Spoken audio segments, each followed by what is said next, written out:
quickly introduce themselves, and then we'll get started, okay? We'll start with our illustrious Director of Public Health, Dr. David Margolius. Hello, Dave Margolius, Director of Public Health. Good evening, Sally Martin O'Toole, Director of Building and Housing. Good evening, Angela Shute-Woodson, Executive Director of the Community Relations Board. Good evening, I'm Jared Schlott, Deputy Chief of Staff. Wayne Drummond, Director of Public Safety. John Laird, Assistant Director of Public Works, sitting in for Frank Williams. Mark Griffin, Law Director. Hi, good evening. Marty Kane, Director of Public Utilities. Hi, good evening. I'm Matt Cole, the Director of Human Resources. Stephanie Wernette, Head of IT. Jeff Epstein, Chief of Integrated Development. Oh, sorry. Mary McNamara, Director of Aging. Alex Nichols, Parks and Recreation Director. Paul Barrett, CFO. Callie Mersman, Director of City Planning. Anthony Luke, Chief of Fire. Liz Crow, Director of Urban Analytics and Innovation and Acting Director of 311. Sonia Pryor Jones, Chief of Youth and Family Success. I'm Tyson Mitchell, Director of the Office of Equal Opportunity.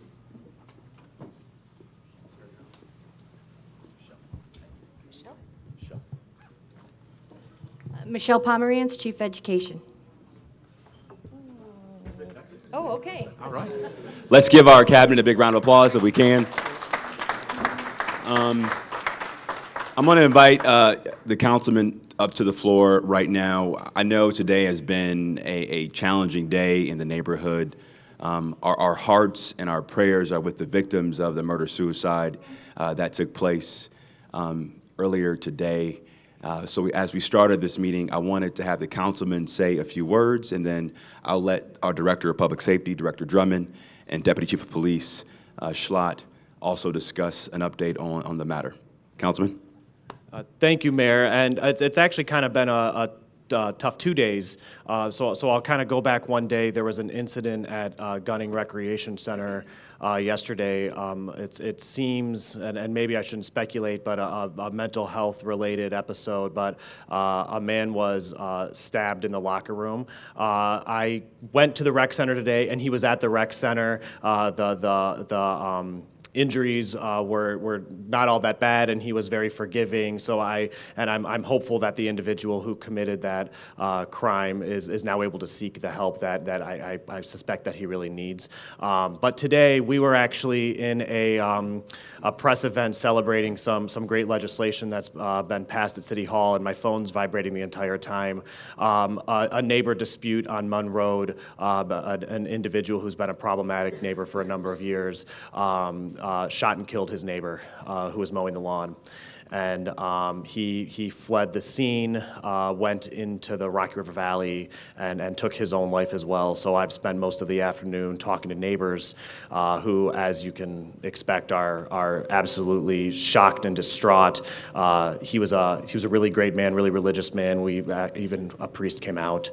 And so please keep him in your prayers, as well as all of his neighbors who are just trying to kind of understand why this unspeakable tragedy would happen. And thank you to CPD, the county prosecutor's office, the coroner who are out investigating, and to everybody, and including the mayor, who called me directly to make sure that I was aware of this and to offer any support. So thank you again, and again, my heart goes out to the victim, and we don't see many incidents like this, but wherever it happens, whenever it happens, no matter if it's here or another side of town, it's really a tragedy. So thank you. Thank you for letting me speak. Yeah, thank you. Thank you, Councilman. Director and then Deputy Chief.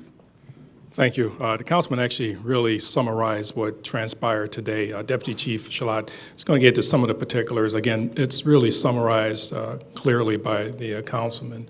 It was a very unfortunate situation took place. Our investigators, our homicide investigators, are on scene. They're conducting their investigations like they do. One of the best homicide units, I believe, in not only the state of Ohio, but also in the country, doing a phenomenal job and so forth. The individual involved in it was the suspect, unfortunately, we learned took his own life. Again, still all under investigations, all preliminary. They'll conduct their investigation and hope we'll have this thing taken care of in a short order. Just understand that we know this is a very tragic situation.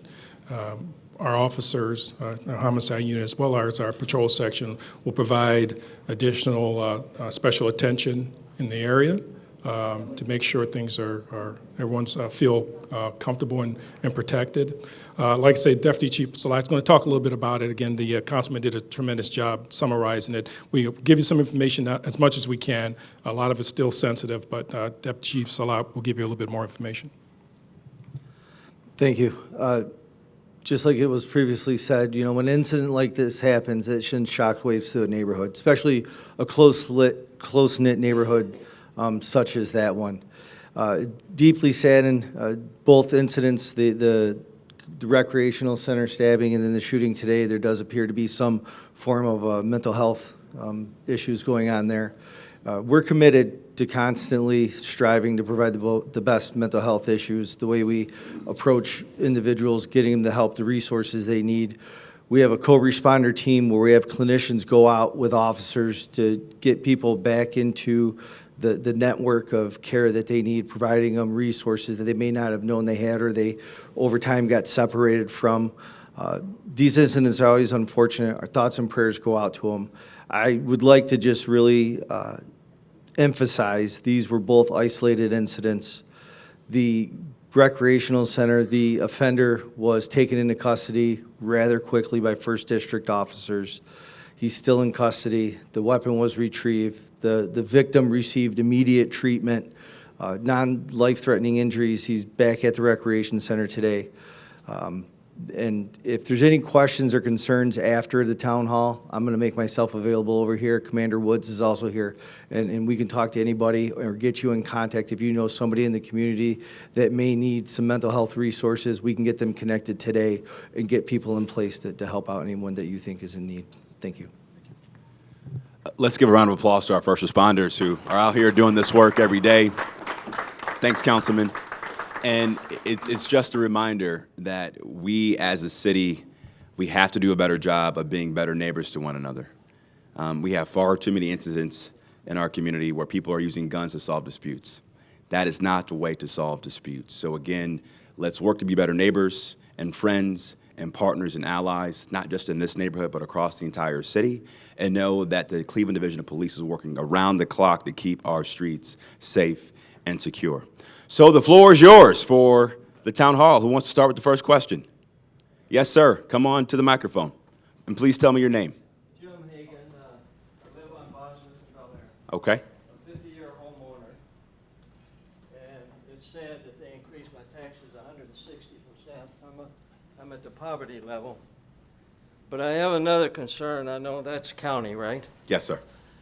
The empty lot over there on Bel Air, it's a total war zone on the 4th of July. Tricia has a heart condition. I mean, Roman candles in the top of your house, and there's a wooded area around there. There's a problem there. I believe police should monitor that. Okay. Councilman Kelly knows about it. And they knew about it for years past, and no one has a concern. I even have to take Tricia out of there because of her heart problem. Is it an open vacant lot? It's a vacant lot? Yes. Okay. And that's a sad scenario over there. It's a total war zone, Mayor. Okay. So if you can give us the address of where that vacant lot is located, we'll have Building and Housing coordinate with Public Safety to work to address that vacant lot issue. 10724 Bel Air. Okay, great. If you can give it to Sally Martin O'Toole, our Director of Building and Housing, we'll make sure we're addressing it for you, sir. Okay. One other thing, real quick. Yes, sir. these youngsters out in the street. I'm a driver training guy. I spent my whole career out there, okay? Retired. It's sad when the housing court, though, I bought that home over there to have income. And the housing court, they wouldn't support me. Tenants sliced my tires, pulled guns on me. But these kids in the street, it's totally unsafe, 12, 13 years old. And I'm going to tell you, Philly has taken the bikes away and holding the parents accountable. And I wish you guys would consider, I wish the city of Cleveland would consider that. Well, let me tell you what we've done regarding street takeovers and dirt bikes. I know it's a major nuisance that we've seen across the city for years. We've seen somewhat of a decline over the last couple of years because of some actions we've taken. Let me walk you through those actions, and maybe I'll have the safety director and deputy chief of police also talk about our special operations that we currently deploy once those issues occurs. First and foremost, we work with city council to strengthen the laws on the books to seize illegal dirt bikes and motorcycles and ATVs when they're on the street. And so now our local law mirrors the stronger law that the state currently has as well. Secondly, we also work very closely with our county prosecutor to enhance the penalties for street takeovers. As you know, last summer we had a crazy incident where we had these street takeover gangs come up from across the state. And a majority of these folks weren't even Cleveland residents. They were from Sandusky, Ashtabula, Akron, Columbus, Cincinnati. And so we work very closely with our county prosecutor and federal law enforcement to use the full weight of the law to hold these folks accountable. Now, I will also say this. This is not just about law enforcement, but it's also about making sure we give young people productive things to do, especially in the summer months. When I was growing up, from sun up to sundown, I was busy, whether it be the Boys and Girls Club or Vacation Bible School at my church. And so our Chief of Youth and Family Success in the back, Sonia Pryor-Jones, works very closely with CMSD to offer young people summer activities, whether it's a summer job at Youth Opportunities Unlimited or summer school at CMSD. We have great programs in all of our rec centers as well. And so this summer, there is no excuse for a young person in our city not to be busy.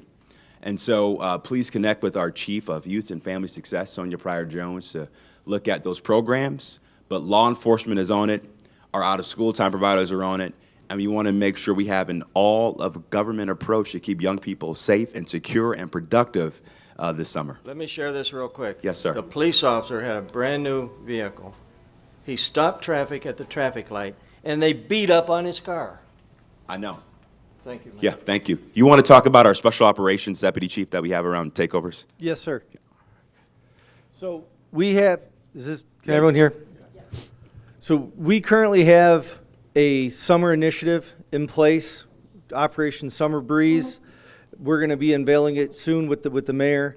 We have a street takeover task force made up of officers, detectives, where we're going out and we're proactively pursuing these individuals.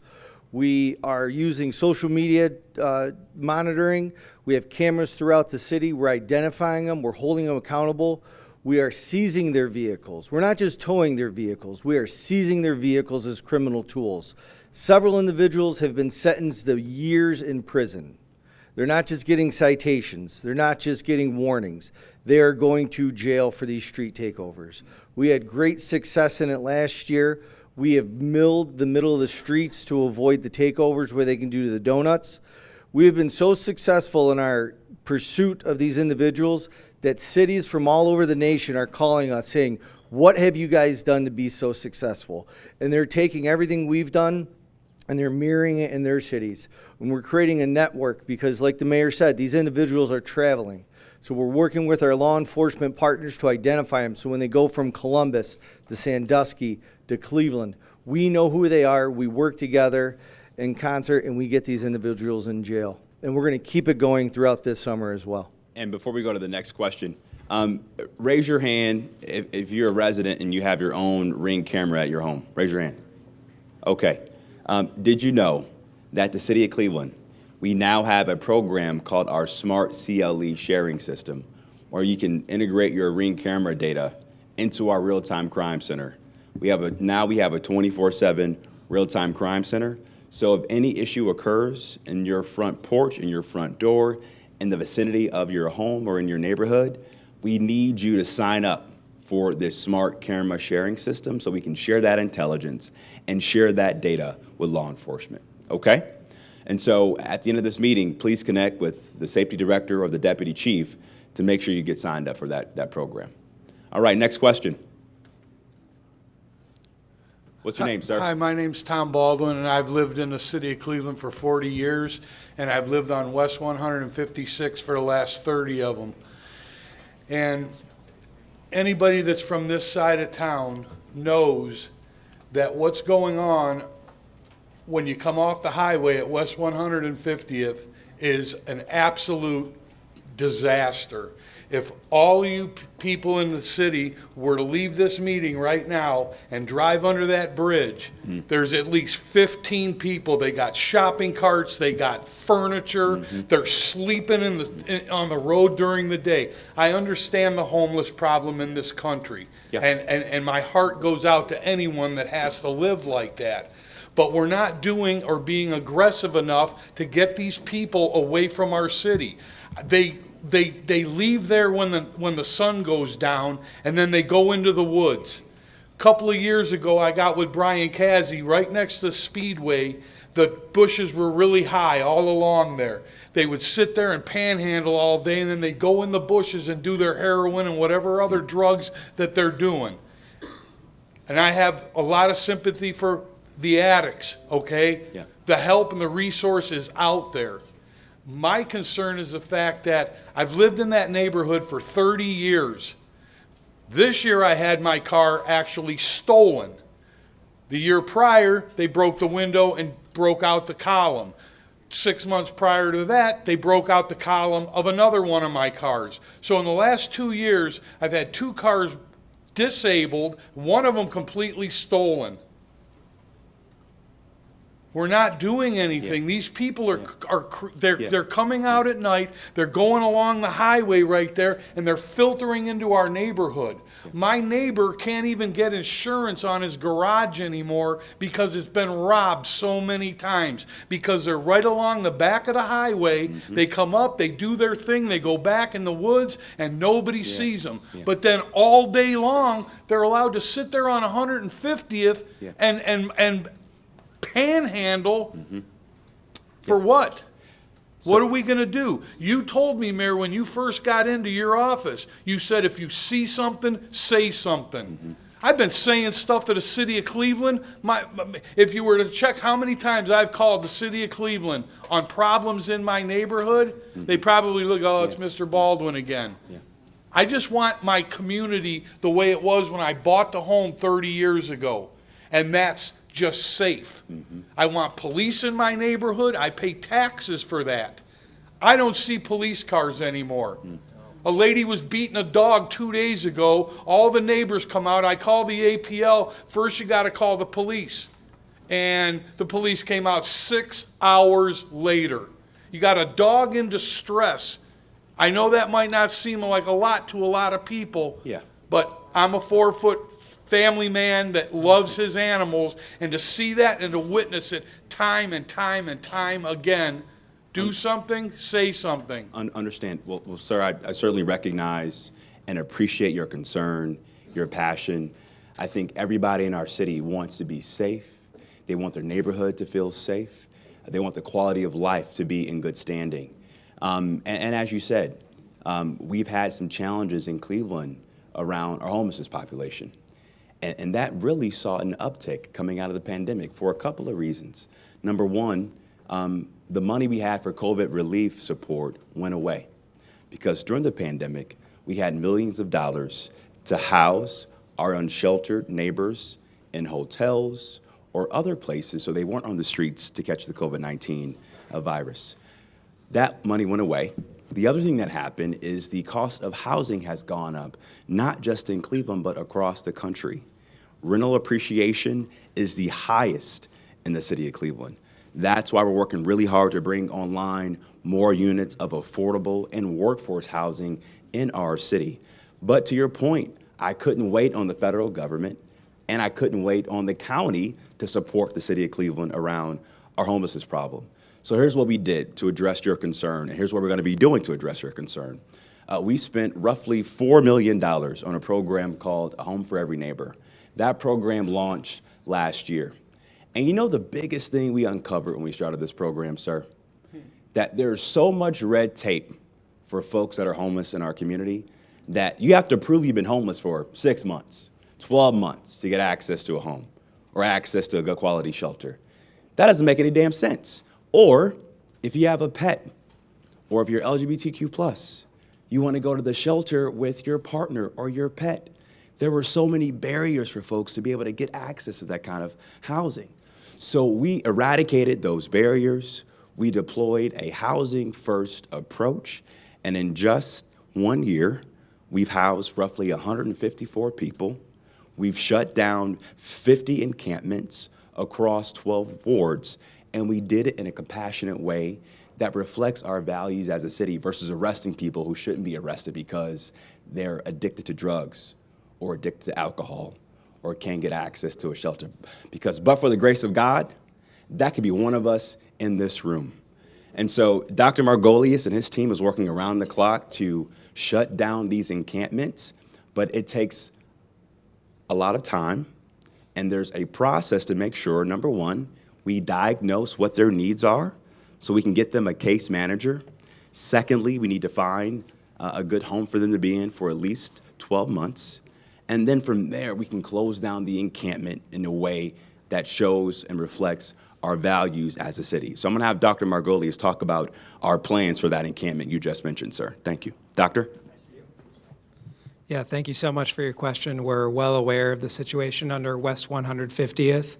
It's only been there for a few weeks, the encampment site where people are actually staying, and so we're engaging with those folks. Now, that said, we are working closely with police, with public safety. If folks are breaking the law, we do involve police, and in fact, one of the individuals there... They are breaking the law. If you look up the definition for the word loitering, I knew when I was a young man and we couldn't hang out in the same place for more than a half an hour, and we had parents or police rustling us away. These guys are taking up homes in the street. Yeah. So I won't argue with you about loitering, but the situation involved a fire and some other crime that you described. You know, that is a good reason for the police to be involved. Now, in the meantime, we'll get these folks housed, and it's amazing, just as the mayor said, once folks are housed, their treatment for addiction is able to happen. Families are reunited.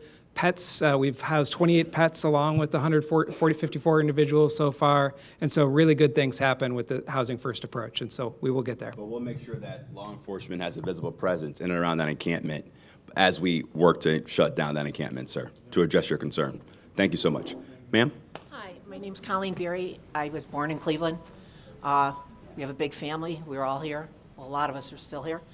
About a week before Christmas, I got a parent's nightmare call that my 34-year-old son had died at his home. And my youngest son and I rushed there. Paramedics were gone. The police were inside the house. And when I opened the door, he slammed it and let me know I could not come in. And I, of course, attempted again to enter the house. With the help of my son, we pushed at the police officer, and I did get in. And for a half a second, I could touch my son's forehead. I could reach it, as the cop pushed his legs to stop me from touching my son. They insisted that we leave the house. We have to wait outside till they're finished. I had the impression I would be able to see my son at that point.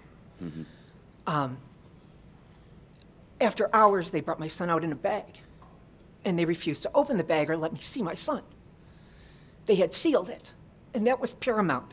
These people who didn't raise my son, never sat up with him, didn't care about him, didn't know him, we're in charge of him now. And he's my baby.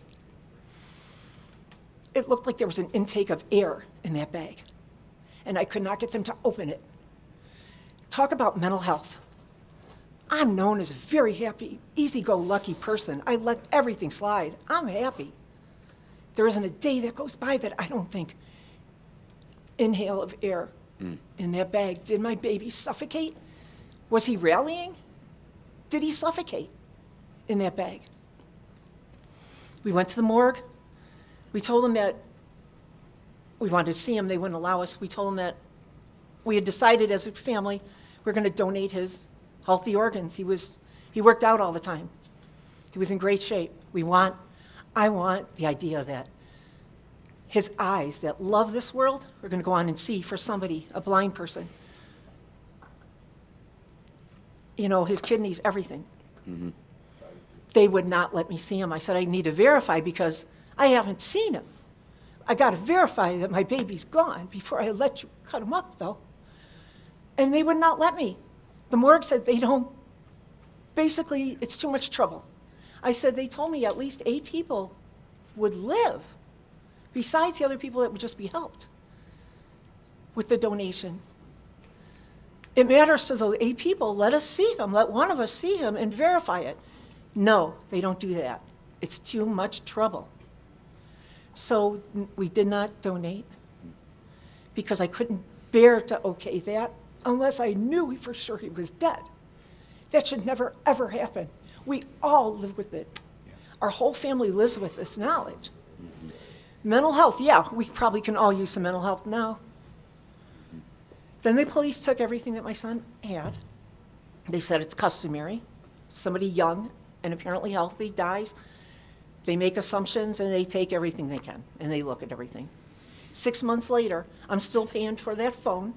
I'm still paying, well, my son is, it's coming out of all of his accounts. Spotify,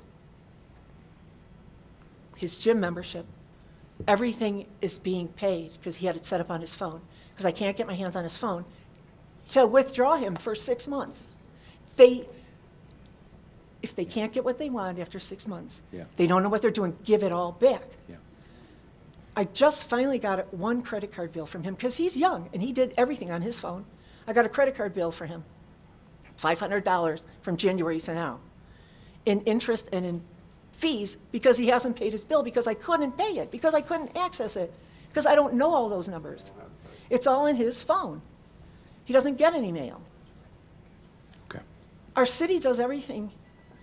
When somebody points out to you that you're doing something very wrong, it needs to be considered and it needs to be changed. And that, I make so many phone calls and nobody's in charge. Understood. And I still don't have it. And now my youngest son has broke his phone and he wants to know what we can do about getting him another one. I said, I haven't even bought your brother's gravestone yet. I'm still paying for his funeral. Okay. When we got a phone, if I could ever get it, you can have your brother's phone. Ma'am, I can't fathom your pain and your grief and what you've gone through, and I'm really sorry for your loss. I know that's customary that the police has standard protocols when someone is killed or someone dies, so I'm going to have the deputy chief talk through what that protocol is when looking at a potential crime scene, and if there's any issues we have not addressed, the deputy chief and the safety director and our law director is here to work with you to make sure we get those issues resolved. All of his things have been returned to property room, so they're done with them, but they haven't given them back. Deputy chief, please. First, as a father, I got to say, I can only empathize, and I deeply apologize for your loss. Thank you. We strive to have our officers act professionally with respect and integrity and dedication and excellence. And it appears we may have fallen short in this interaction with you. And I cannot, especially in this time of crisis for you, cannot apologize enough. So I'm very sorry. When we get on scene, for instance, like that, like you said, when a young man passes away, a young female passes away that should not be passing away, we look at every aspect. And part of that is securing the body. So if evidence is on the body that could lead us to somebody that may have caused the death of your son, we don't want it to be contaminated, for lack of a better term, that the evidence could get dismissed and you would not get the justice for the death of your son. So when we arrive on scene, we do everything we can do to preserve the body of the individual, the house, so the family and the victim could get justice. Once the coroner is on scene, which is a county entity, the county morgue is the coroner's office is the highest law enforcement agency in the county. They supersede us. So when they show up on scene, they say, this is the actions that we have to take. We have to honor what they say because they supersede anything that we can say or do. What I can do, if you want, when everything's done, I'll get your information. I can get you in contact with Deputy Chief Pillow, who oversees the detectives that handled this case. We can identify who they are. We can bring them in. We have conversations with them and handle this a certain way with them. And then I can also look into getting you back this property and helping you out with that, ma'am. And what about at the morgue? Thank you, Deputy Chief. The morgue. Somebody's got to change the way they do things at the morgue. Deputy Chief can connect you to the county I think all the coroner. people that died, that might have lived, because they might have got the donation from my son, would want to know what changes are going to happen at the morgue. I can't be the only one that wants to verify that their child has passed before they donate. Thank you. Thank you, ma'am. Thank you. So nothing there? We'll connect, we'll mean, we'll- work with the county coroner and connect to the county coroner's office. Thank you. Yes, sir. Good evening. I'm James Lamb from Cleveland, from Ward 3 in Cleveland, Ohio. Mayor Bibb. Yep. I'm here today because of the fact that I learned of this meeting maybe 45 minutes ago. I have one thing I would hope that you would work with me on. I have one thing that I hope that you would help straighten out, and I have another thing that I hope everybody in this room would consider. And here we go. I just come from your police commission board meeting. A meeting that's supposed to last 2 hours that lasted an hour. You discussed 11 articles in an hour. Now, I've been sitting around City Hall for 50 years. I seen City Council go through 11 articles, and it took them a couple weeks. So ain't no way in the world we can tell the citizens of Cleveland that in 1 hour, we can take care of the business of 11 articles. That just don't work. That don't work for me and no one else. And I don't think it worked for you. So I would hope that you would look into that. Okay. Because if they're sitting on the board, they're getting a stipend. They're getting a stipend to sit there for 2 hours and they're sitting there for 45 minutes. Second, I would hope that we would take and consider the fact that homelessness is something that we've all seen, all heard of, but guess what? Half of us don't even want to deal with it.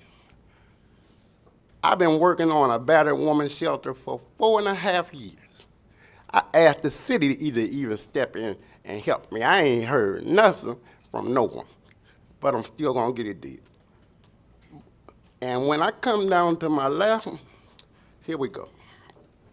There's no way in the world that you can convince me, and no one in this room can convince me that the money from COVID is ate up. Know why? I have Mayor Jackson's last 10 years of records. And I can tell you this. I can tell you this because I sit in city council every Monday. When they got that money from the president, the money was supposed to be used by 2026. 2026. That was his bunch of money. Then you came in office and you went to Washington and you got $2 million. So we're talking about a bunch of money. And I don't knock nothing that you have to do and nothing that you're doing or nothing that you have to fight. But I'm telling you, in the records, and you can go through the records in the law department, I can grant you, if you ask every councilman that sit beside you and come up to you on a Monday, they'll tell you, if they've been there longer than 5 years, they'll tell you that money Blaine Griffin can tell you that money was supposed to end in 2026. So I don't see how they took it from me. Well, let me just clarify my earlier comment so there's no confusion.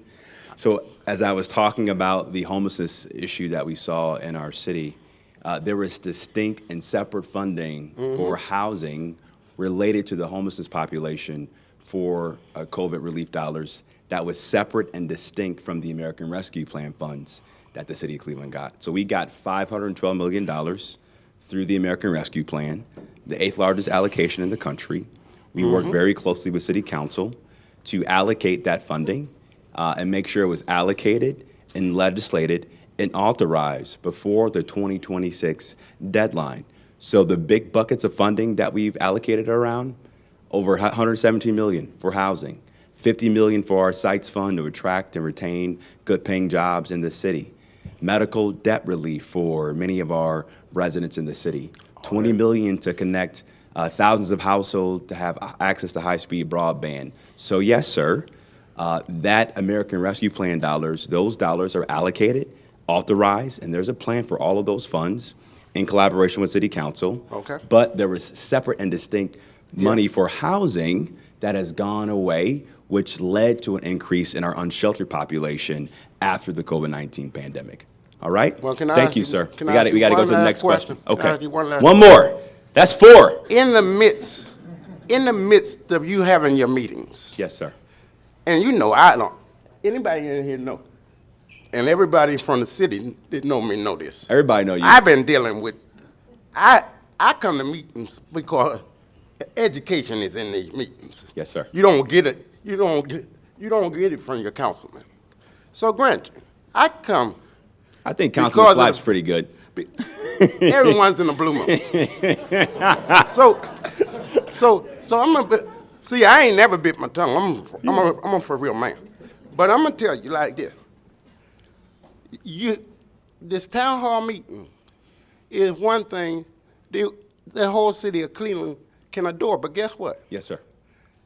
As someone with a disability that does not drive, if I had not caught a ride, I'd never get a chance to hear where you're So we coming need from. more free rides for folks that come What to you meetings. can do, That's a great idea. what you can do is because Great I idea. sit on the board, because of the fact that I sit on the board of aging and disability, use some of the busing that they use. Love that. That's great. It would be a great help to the public and a great help to you. Mary, we should include this in our age-friendly 2.0 plan we're going to announce in a couple of weeks, right?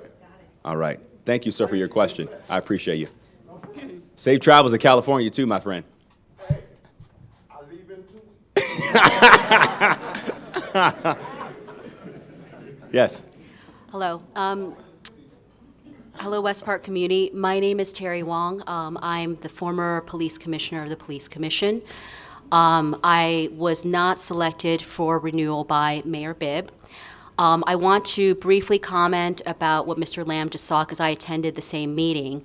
And there were indeed about 11 policies that were on the agenda. And instead of discussing the policies, they spent the meeting divvying them up so they can do the work behind the scenes. I hardly think that that is the point of a community police commission.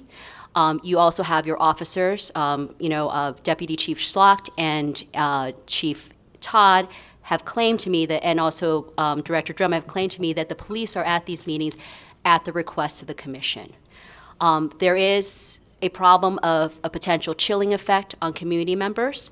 There's also an issue that you have the police that is managed by the commission managing the audience who is voicing their dissent, voicing their dissatisfaction as to the lack of community input on the commission, and quite frankly, the corruption.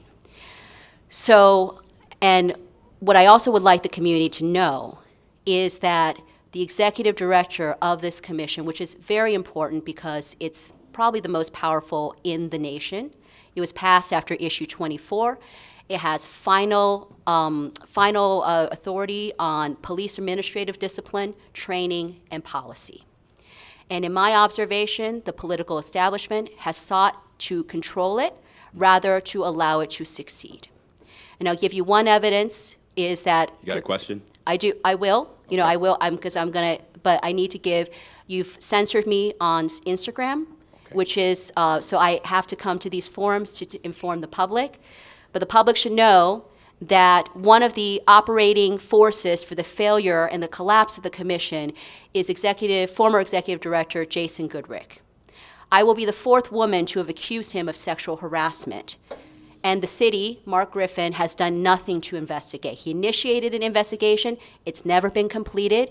And then Jason Goodrick had the gall to sue the commission because he was denied the permanent executive role for reverse discrimination. He's claiming that he was denied the job because he was a white man. This is factually inaccurate.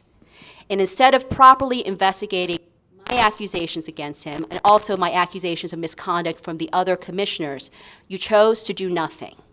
And I find that passive action to be directly retaliatory because I was a whistleblower and you're retaliating against multiple people through the arms of the police, the prosecutorial system, and your law department against citizens that have asked for police accountability. And my question to you is this. Right now, you have a DOJ, our lawyers at the DOJ for the consent decree are being actively curtailed by the current administration. The consent decree is under attack after 10 years. The OPS administrator has been removed, and you have internal affairs basically unable to handle all of these complaints. So the only thing left is the commission. So why is it that you do not want the commission to work? Because as everybody knows about the commission, I was the commissioner that did 90% of the work. So probably what's happening right now is that they have too much work and they can't do it. They don't want to do it on public record because it's embarrassing for them. Why is it that you don't want the community to have a say in this? And the community that has paid attention, I advocated for officers and for community members. And right now we have a commission that is attacking unfairly, in my opinion, District Commander Mafo Judd for their own political purposes. So instead of reappointing commissioners that I've openly said to you are committing misconduct, not just against me, but against the community, you deny me that role. Everybody knows that I was doing the work. Everybody that paid attention to the commission knows I was being retaliated against. And you allow, this is an interesting fact, you allow Mr. Griffin. Okay. Can I answer? Thank you for your question. Thank you for your question. But seriously, thank you. Why is it that you are not allowing the community's voice to be centered in something that they have a stake in? And that is going to affect the police forces. Your police forces are in what is called attrition parity. As many leave, as many come in. You have a real problem. And if you have people that are unserious and unqualified to do the work, that act out of politics rather than facts and evidence, you're not going to have any public safety at all. So instead of fighting me, ignoring me, running away from me when I tried to give you a letter telling you about the unlawful appointments you've made to the commission recently, please tell me what concretely you're going to do to steady the commission and steady our police forces and our public safety. Thank you. Thank you for your concerns. Thank you for your activism. It is appreciated in the city of Cleveland. Let me walk you through a couple of your points, and then I want to have Mark talk about some of the allegations you made. First and foremost, I was the only major candidate in the race in 2021 to endorse Issue 24, which led to the creation of the CPC. The reason why I did that is because I believe public safety is two sides of the same coin. One, we need aggressive but thoughtful and constitutional law enforcement, but also common sense police accountability. That's why I endorsed Issue 24. And ever since I took my oath of office nearly 3 years ago, I've worked around the clock to support the CPC. Now, the first batch of candidates was not a good fit. And I'm optimistic and hopeful that this next batch of candidates will have a more common sense and pragmatic approach. Please let me answer the question. Thank you so much. I'm the mayor. Let me answer the question. Half the commission is still the old batch. Thank you, Commissioner. You want to address our complaints, Mark, please? Thanks. And you removed the So, one so first of commissioner all, doing the I want work. to say thank you as well. Your activism is certainly Not noted. my activism, And I my also- oath that I also- took to the community on the commission that Yeah. none of the other And I want commissioners to are fulfilling. thank you for the emails because you brought a number of important issues to our attention. Let me talk kind of specifically about some of your issues, but also broadly. We are committed to constitutional policing, and by that we mean safety and crime is our number one goal. And if you look at our homicides and the tragedies that happened yesterday and the day before are awful, but we are down something like 35% in terms of homicides in the city of Cleveland. So that's working. Not At the felonious same assaults. time, at the same time, Not felonious, the those number are violent crimes too. at the same time, the use of force by our police is down and our complaints are down as well. So one of the things that we're seeing. Not over a 10-year period. We're But seeing. you're saying things that are wrong, not over a 10-year period, which is statistically not significant. One of the things that we're seeing is we are effectively working with the community in ways that we didn't do before. And so as a lawyer who defends the city and defends the police, I'm very happy and proud to defend kind of the progress that we have made. And if you look at what the Federal Monitor has said, in the last 2 years, we've had something like 60 recommendations and improvements. Let me also talk a little bit about the Community Police Commission. We want to make sure that it operates effectively, that it reaches out to the entire community. And one of the reasons that we also want that is for everyone to have their First Amendment rights. So in those meetings, we have police there to make sure there are no disturbances and that everyone can speak. So, we are trying to address your issues. With respect to the different complaints you've made, we made sure that there wasn't someone who had a conflict of interest to investigate the issues that you've raised. So we went out to the law director of Rocky River, an experienced former prosecutor, Michael O'Shea, who has been working on those complaints. It's been over a year, and Jason Goodrick has received a settlement. A serial sexual harasser is being paid with Ms. taxpayer Wong, money. Ms. Wong, please. Let me just say this about Taxpayer money. money you're paying off I think people to who know silence me the truth of the commission. know that I look at every penny that we pay, and people accuse me of being too cheap, whether it's the bills of the Monitor, which I review every single month, or it's the amount that we pay out. I do not pay a single penny out if it's not necessary. As I defend the city of Cleveland, I make decisions about what is not valuable. And I promise you that every single decision I make is to protect the city of Cleveland. And I do want to thank you for your time. Thank you. Any other questions? Yes, please. Thank you. Hi, my name's Renee Bibb. The issue with murders and keeping track of that. Yeah. I have addressed that with you on your Facebook page, and all I get back is some computer-generated response that doesn't answer anything for me. I'm really, really, really tired of you and your constituents in the city of Cleveland that focus strictly on murders, okay? Mm-hmm. There are probably a ton of people that have gotten hurt, okay? Being robbed, shot at, Yeah. okay? Your focus is on murders, numbers of murders, okay? What about all the people that got hurt, that got injured, are pain and suffering, have psychological problems now, are scared shitless to go out of their house because of what happened to them? You focus on murders. Okay, murders are down. Let's take into account all the things, the bad things that have happened to people. Why is that not ever brought out by you or any of your constituents? All aspects of crime are a priority to me and my administration. It's my number one priority as mayor. It will always be my number one priority as mayor. You never speak of it, though. You speak yes. of murders, strictly murders. We speak all the time about everything we're trying to do to address violent crime. I want to have Deputy Chief Slot talk about. No, I'm talking about statistics. You never address statistics of anything except for murders. No, we talk about carjackings, all kinds of criminal things that happen. Ma'am, excuse me. I understand your passion. I appreciate your passion. Not only do we talk about homicides and murders, we talk about all aspects of Part 1 violent crime and quality of life issues as well, too, that also are tied to public safety. And so I want to let Deputy Chief Slot talk about those efforts. Deputy Chief. Yes, ma'am. To give you some stats, every Monday morning, we provide a list of all the Part 1 crimes, the major crimes you can think of, to the mayor and the safety director. And they hold us accountable for any increase, any uptick in crimes. The mayor calls 24 hours a day. What's going on with this? What's happening with this? The past report from this week, murders are down 30.95%. Rapes are down 24.86%. Robberies are down 30.14%. Felonious assaults are down 18.22%. Felonious assault shootings are down 25.2%. Burglaries are down 16.54%. Thefts are down 11.87%. Grand theft motor vehicle auto thefts are down 29.74%.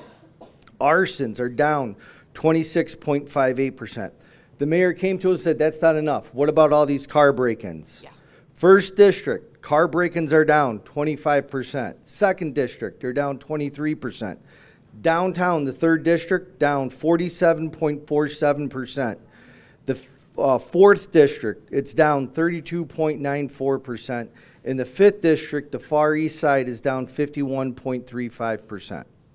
So We've had a rash of car break-ins and... Ma'am.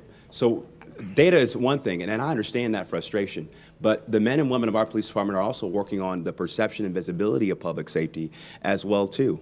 And so it is truly an all-of-government approach. We work around the clock to address it. The chief, the safety director in my office, every week looking at these numbers, and I'm challenging them and pushing them to do more, and more. Since we took office, police pay increased by 34%, the most in the history of the city of Cleveland. We were dead last when I got in office. Dead last. Dead last. No mayor in history raised police pay like this administration. So public safety is a number one priority. It will always be my number one priority. One car break-in is too many. One homicide is too many. One shooting is too many. But we all also have a role to play. Public safety is a community project, not just government, but a community project. And that's my vow as mayor, and that's the vow this administration takes every single day. Thank you so much. Are you aware of Thank you. Thank you. Are you aware of all the car break-ins Yes. that happened in our neighborhood? Yes. In the last couple of months. And the commander and the deputy chief work around the clock to share data, to get good arrests. We work with the county prosecutor and our court system to make sure we hold these folks accountable. You have my word and my vow that we are doing everything we humanly possibly can to keep our streets safe and secure. Thank you for your concern. I appreciate it so much. Any other questions? Well, we have resource tables outside. Thanks for coming. Enjoy the great summer in Cleveland. We appreciate your support. Thanks so much.